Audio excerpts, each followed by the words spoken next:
अनेक लोकांची नावं देखील वगळण्यात आली। अहो अनेक लोकांची आता इथे बघाल तर अनेक जण गेल्या वेळी आमदारकीला मतदान केलेल्या लोकांची नावं जर आता येत नाही याचा अर्थ ही नावं कट कोण करतो? ही यादी सतत का दुबार नावं तशी झाली आहेत, पण ज्या बिचाराचं एकच ठिकाणी नाव आहे अशा माणसांची नावं कट झाली आहेत। माझं परत सांगणं आहे की निवडणूक आयोगाने असा गोंधळ घालून जर मतदान घेणार असेल तर नक्की लोकशाहीसाठी आम्ही मतदान करायचं की हुकुमशाहीकडे जी वाटचाल चालू आहे त्यासाठी मतदान करायचं?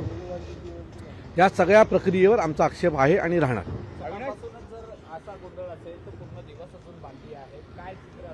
काय मतदान केंद्रावर भांडणं चालू आहेत, याचा रूपांतर कुठल्या मोठ्या वादात होऊ नये एवढीच देवाकडे प्रार्थना आहे। कारण प्रत्येक माणसाला आपला मतदानाचा अधिकार बजवायचा आहे आणि अशा प्रकारे जर तो होत असेल तर मला असं वाटतं की आपण लोकशाहीला न्याय देऊ शकणार नाही। आता गणेश नाईकांचं जर नाव गायब झालं असेल मंत्री महोदयांचा तर ह्याच्यापेक्षा मोठं दुर्भाग्य काय असेल? संबंधित मी म्हणतो ना, हे जे तुम्ही BLO नेमता बूथ लेवल ऑफिसर्स त्यांच्यावर जोपर्यंत कारवाई होणार नाही ना तोपर्यंत याद्या नीट होणार नाहीत। प्रत्येक मराठी माणसाला आव्हान आहे, ठाकरेंच्या पाठीशी उभे राहा। मुंबई वाचवायची आहे तर तुम्हाला ठाकरेंसोबत उभं राहावं लागेल। ठाणे असेल, इतर महत्त्वाची जी शहरं आहेत तिथे आज शिवसेना मनसेला प्रचंड बहुमताने विजयी करा, तरच मुंबईमधला मराठी माणूस जिवंत राहील।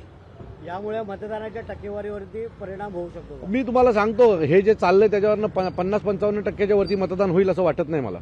कारण जर अर्धा एक तास लाईनीमध्ये उभं राहून जर मतदान होत नाही, एक तर 4 मतदान आहेत, पहिलं एक असायचं आता 4 मतदान आहेत, त्याच्यासाठीच एक तर मोठी लाईन वाढते आणि त्यातून जर मशीन बंद पडणार असतील, मशीनला शॉक लागणार असतील तर ती अजून वेळ लागेल। 50-55% वरती मतदान होताना आत्ता तरी दिसत नाही।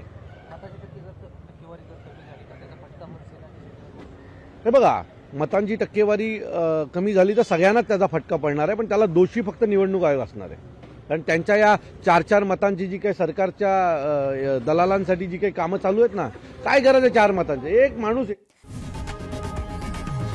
लोकशाही मराठी ऐका, पहा, जागरूक रहा।